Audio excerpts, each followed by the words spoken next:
Hey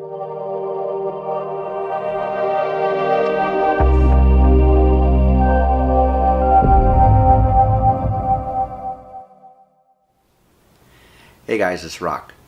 Listen, just want to talk to you a little bit about 1 Kings 1 through 13. Now this is a story about King Solomon.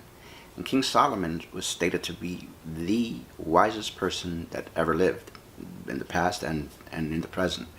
And in 1 Kings 1 through 13, we see that he slipped up and he started letting women take over his world, so to speak, and it persuaded him to leave God's presence and go after their idols and their gods.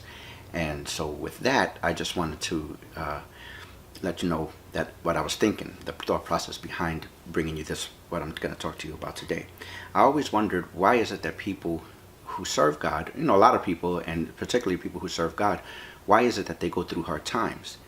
And that book, 1 Kings chapters 1 through 13, while I was reading it, boom, just came to my head.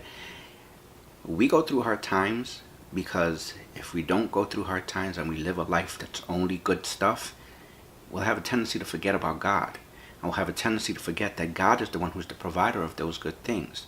Now, like I said, King Solomon was the wisest man ever. Past, present, he's like the wisest guy. And even he slipped up because his life was continually full of blessings. Lots of blessings, multiplication in his horses, his nation, his land, everything was just constantly being multiplied, and he just kept winning and winning and winning. He was like a winner all the time. He was just constantly winning. And because of that, he started slipping. He started losing the thought process that all good things come from God, and only God is the one who provides good things in our lives, so that we cannot turn away from God in times of plenty. We have to remember that God is the one who gave us that plenty. And when we go through hard times, it's simply because God wants to give us a reminder that he is the one who's going to provide for us to get us out of those hard times. Now, he's not being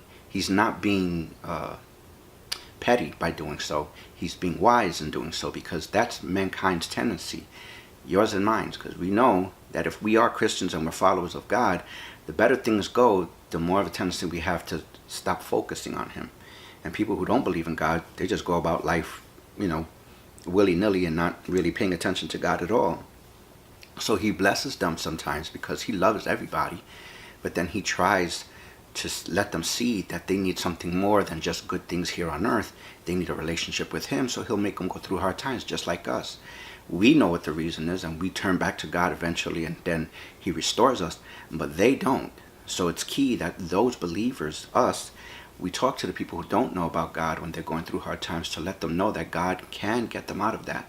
And not that all of a sudden everything's going to be perfect, but simply that he can get them out of that and give them a period of their life that's like breathing room before the next trials start up.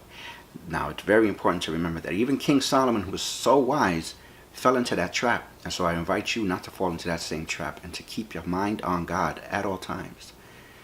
Don't turn away from him, because I speak from personal experience, and I know for a fact with me, whenever things are going really, really well, I have a tendency to forget about who my God is, and I start just like not reading my Bible, not praying, not looking for him at all, and then things start going south again, and I'm like, why? It's because I turned away from him.